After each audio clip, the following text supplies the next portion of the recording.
In today's video, I'm sharing with you my May recap and June reset. Let's get right into it.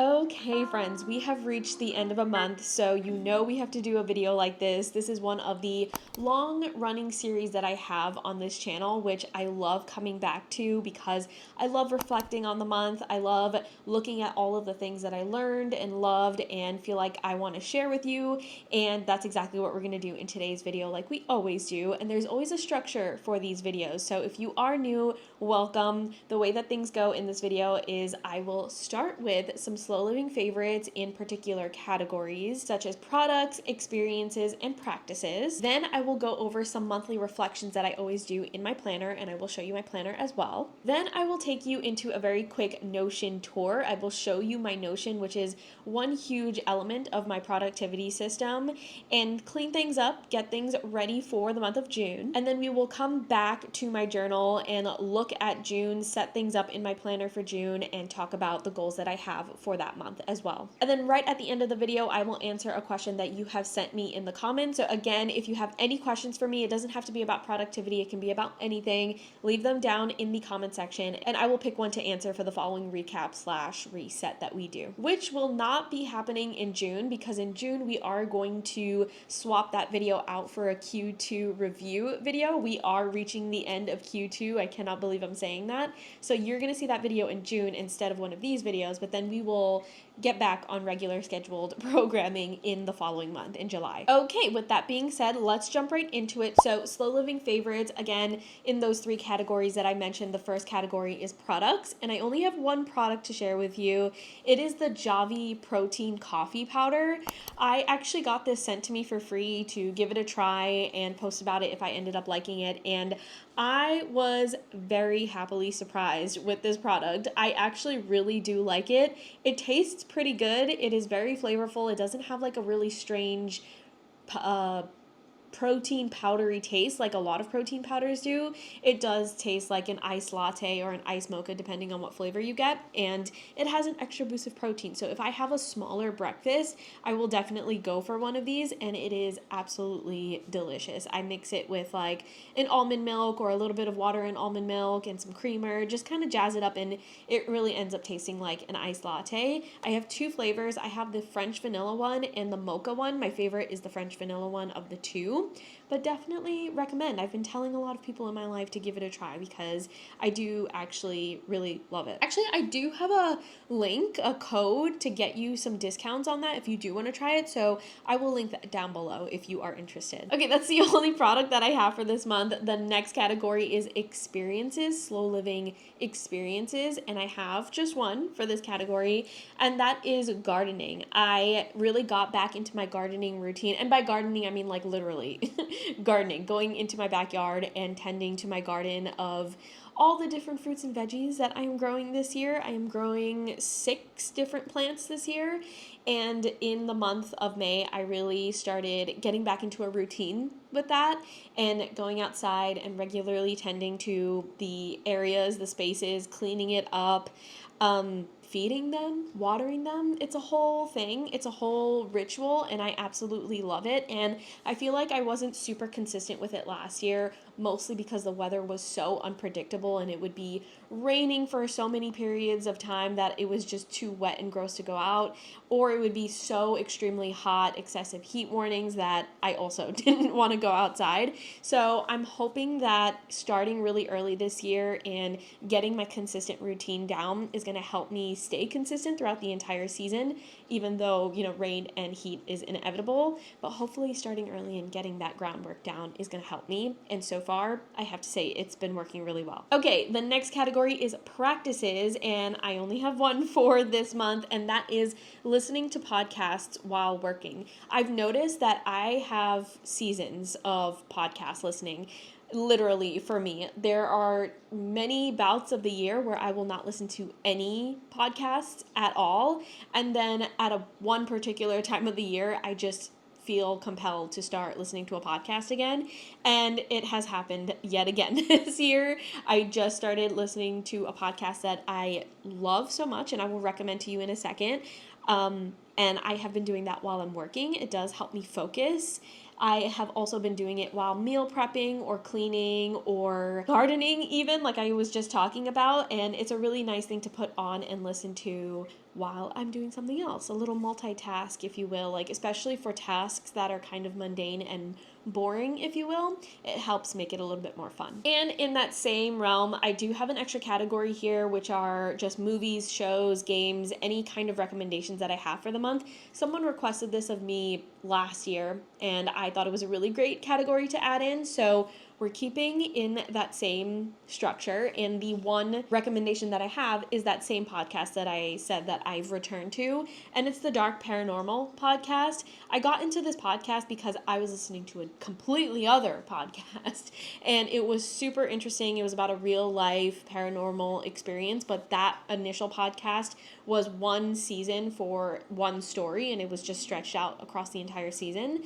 The Dark Paranormal podcast is real life paranormal experiences, but every single episode is a new experience. So it was definitely something that helped scratch the itch after I finished that initial podcast, and I have been loving it ever since, especially because there are so many episodes, so I can really listen to a lot of it and hear new experiences, and it's just absolutely fascinating to me. I love this podcast so much, and I love returning to it every single year. Okay, so those are my slow living favorites for the month. Very minimal in comparison to some other months, but hopefully those were kind of interesting, entertaining. I don't know if you want to give any of those a try as well. But now I'm going to go into my planner and go through some planner reflections that I do every single month, and I will tell you the prompts for those reflections as we go through them, but I just want to show my planner to anyone who has not seen it. If this is one of your first videos on the channel where I do these resets/recaps, this is my planner for 2025.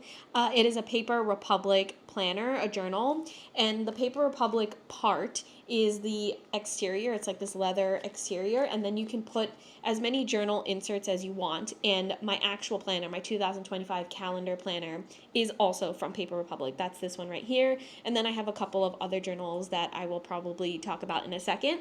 But yeah, this is my planner. I do love it so much. I think one downside that I'm noticing is that it is quite small and sometimes hard to write when it's like so restricting, but I'm getting used to it. Anyway, let's open this up and go through those reflections. I'm actually not going to go into the planner section, which is this right here. We'll get into that in a moment, but I'm going to go into the back for this blank planner right here, or blank notebook. It's literally just a lined notebook that I have in the back, and I do my reflections in here because the planner section doesn't have an empty space for me to do these reflections. So let me just flip over to it. I just did it, and here it is. It's just one page where I write all of the prompts and answer them every single month. And so the first prompt is my top 3 accomplishments for the month of May. And my first accomplishment is that I confirmed interest from a retailer for Sunday Paper House. This is like a huge big deal for me, like having a retailer be interested in supplying our products in their store. So I consider that an extreme major success and accomplishment. There's nothing like super confirmed yet, but the fact that the retailer was like, yes, we want to do this, was just something really huge for me. So that's definitely an accomplishment. The second accomplishment is that I signed up for a wellness membership. I have been thinking about this wellness membership for well over a year, and I just kept talking myself out of it, saying that it wasn't worth the money, I didn't have the money, whatever it may be, even though the wellness membership is discounted if you sign up for it. And so I finally just did the thing. I had booked a massage, and it was so clear that it was necessary for me to do regular maintenance on my body. And so that is what prompted me to end up signing up for the wellness membership. And so now I can regularly maintain myself and my body and my health on a monthly basis. So I'm very excited about that. And then the third accomplishment I have is that I spent time on hobbies. I read, I played games, I gardened, and those were 3 huge things that were really important to me in terms of hobbies and fun and me time, and I prioritized all 3. So really happy about that, and I actually flipped to the page before this, which was my monthly reflection from the month before, and I compared it. I usually don't do that. I don't know why I don't, but I compared it to what my focus was, like what I wrote down at the time. And I wrote down that I wanted to work on Sunday Paper House and do more fun things. And looking at today's reflection, because I did it today, I did just that. So I'm really happy to see that actually show results from month over month. And I do talk about that kind of like reflection and seeing progress and measuring your progress in my Stress Less, Live More series here on the channel. So good things are happening. But the next prompt is my feelings towards my long-term goals. So how I assess this is that I flip over to a page in this journal that I have, the regular journal that I have in the back, and I look at my list of 2025 goals that I have written down here. I take a look at it. I just do a vibe check, if you will. And so I did just that, and I wrote that I feel okay about my long-term goals, my 2025 goals, because one, I didn't create as much, and one of my 2025 goals is to create more than I consume, and I feel like I consumed more than I created in the month of May, so wasn't too happy about that. And I also did not paint, I think, at all. Actually, I painted once. I painted once for the month of May.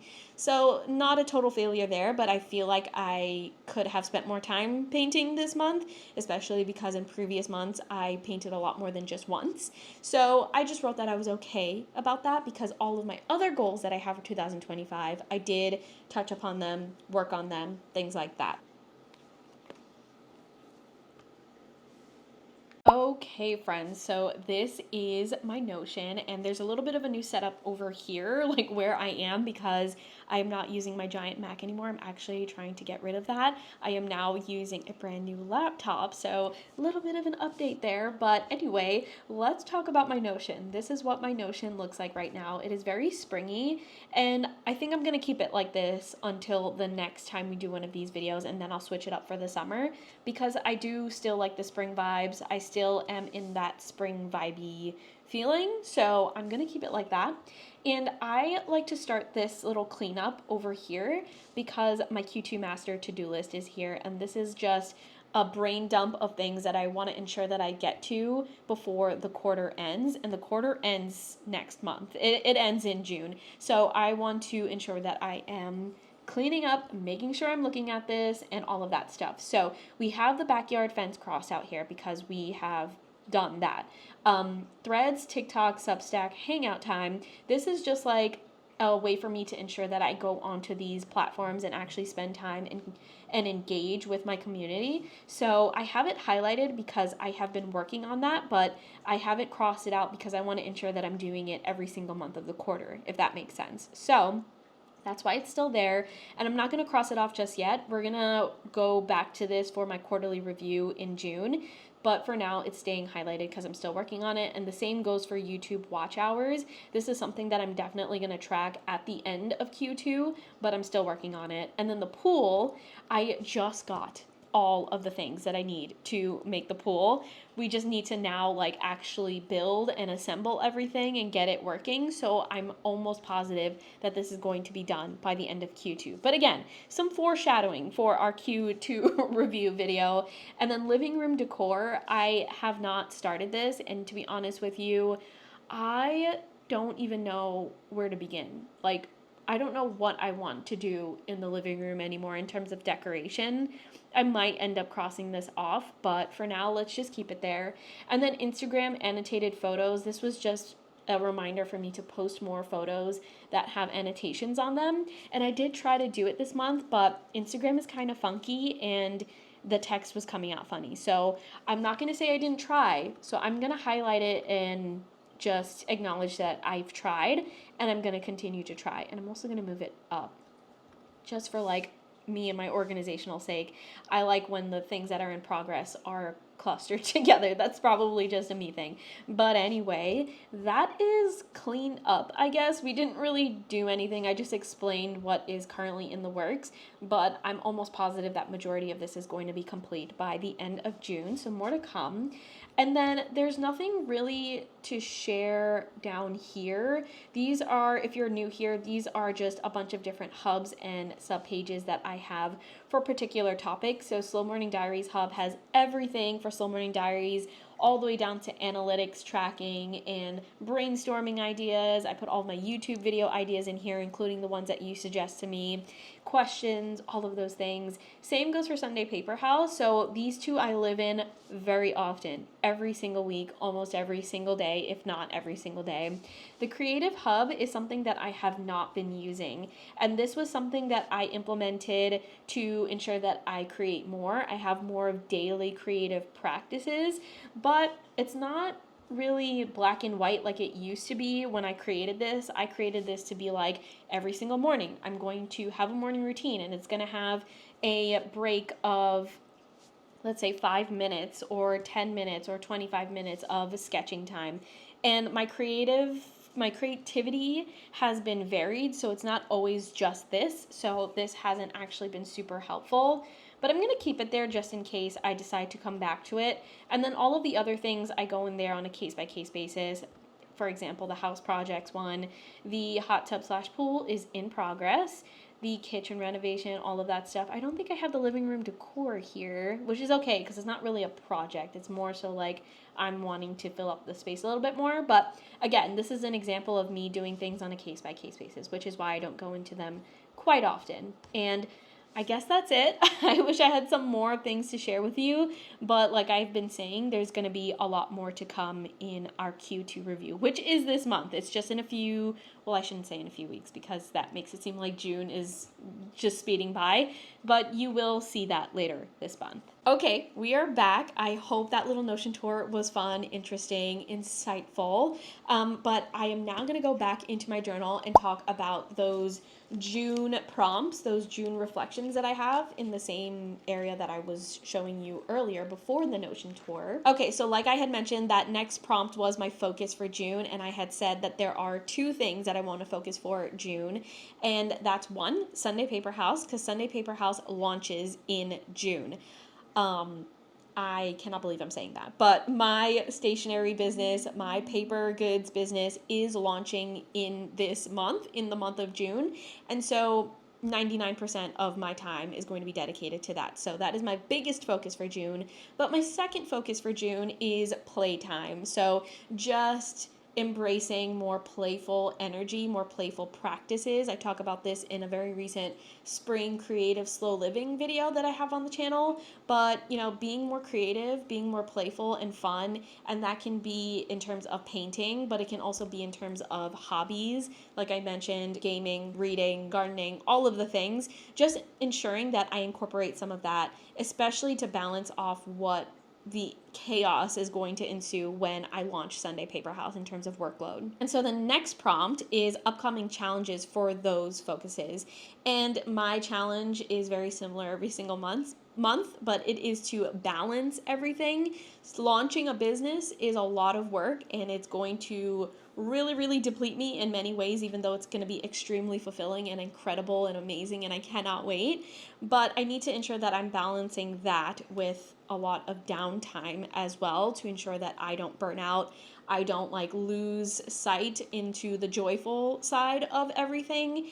And like I mentioned with my focus for June, the Sunday Paper House launch, I'm trying to balance it out with more playtime. And so how I overcome it, my last prompt is how I overcome these challenges, is that I'm going to try and segment and balance the busy weeks and the calmer weeks. So I'm going to try and see if I can have some really, really busy weeks and then balance it off with a following week being calmer, and try to schedule my days so that I can ensure that happens. For example, if I have a really busy week of setting up my website for Sunday Paper House so that we can launch it, the following week I'm going to ensure that I schedule less Sunday Paper House stuff and more relaxation, more hobby time, things like that. So that is how I'm going to plan to overcome this. I feel like I'm really vague every month when I try to come up with an idea to overcome my challenges. And so this is my attempt to be a little bit more specific. So hopefully that was helpful. Hopefully it's helpful for me as we go through the month, but you'll learn about that in the end of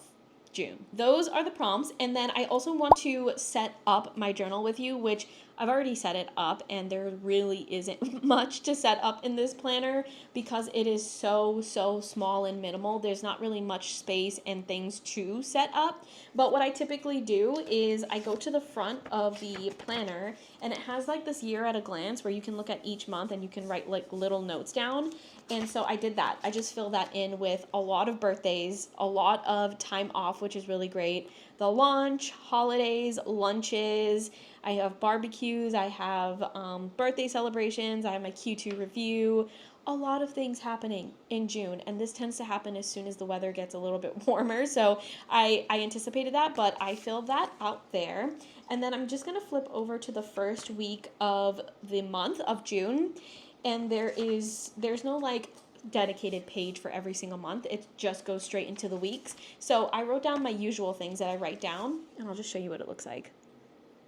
But yeah, I just wrote down the usual things that I write for every single day of the week, and of course curated it based on what I'm working on that week. And then I have a little sticky note. So I'll show you last month's, but this is a sticky note that has like monthly goals. Because I don't have a dedicated monthly page in here, I use a sticky note and I just transfer it over week. Like I bring the sticky note over every single week, and it has my monthly goals in it. And I should say that I crossed out everything on this little May goal sticky note. One being putting money into my savings. I've done that. Work on Sunday Paper House. I did that. Art, technically I did paint once, so I did do that. Read and play at least one time for the month. I did do that. Garden, I did do that.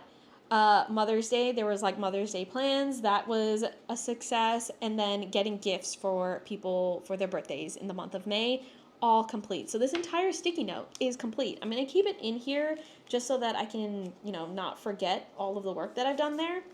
But for the following month, I have another sticky note. This one's a regular sticky note, but this one's a translucent one. I have this all set up for the month of June, and what I have there are some usual things, like putting money into my savings. Again, Sunday Paper House launch, because we're launching this month. I mentioned that. Playtime, I also mentioned that. Birthdays and the Q2, and also needing to get some outfits for a wedding that I have coming up. So a lot of things that are reiterated that you saw in the front of my planner and in my monthly reflections and all of that jazz. So it's just ensuring that like I'm keeping track of those things and making note of them in spaces that I regularly look at so that I do actually complete them. And it is very helpful for me personally. But that is all for this video. I'm going to end the video off by answering again a question that you posed to me in the comments. So thank you for this question. I've gotten this question quite a lot from several people recently, and the question is, where did I get my phone case from? So if you did not know, this is my phone case. I love this case so much. One of the best cases I have ever purchased in my life. And I'm not a big case fan. Like, I know I need to get a case for my phone because I need to keep my phone protected, but I hate the fact that I have to do that because I personally love showing off the phone. But I have to say, this was a good trade-off because this case is absolutely stunning. And it is from Burga. The website is called Burga, Burga. And the case name is Toasted Chestnut. And it looks like a nice tortoise shell kind of situation, which you all know clearly I love. And this little loop here is also from Burga. So it's a different attachment from the case. I got the case and I got this attachment. And it's a ring. So you can put it, or you can put your finger through it so that you can hold your phone like this. Sometimes I'll walk around and I'll hold my phone like this so that I don't have to grip it. I can also use it as a stand. I can stand it up this way. I can stand it up this way. It's just a really convenient thing, and I like it more than a pop socket because it looks a little bit more stylish, and Burga has options that help you match everything. So that is all of the details about my phone case. I hope that was interesting, and thank you so much for coming along this series. If you are new to the series, again, I hope you enjoyed it. I hope you stick around, and if you're not new to the series, I hope you have been enjoying these, even though they are quite consistent. I would love to hear from you. I would love to hear about your month of May and what you're looking forward to in the month of June. If you are on track with your Q2 goals, because we are nearing the end of Q2, I cannot believe that. But yeah, thanks again, and I will talk to you in the next video.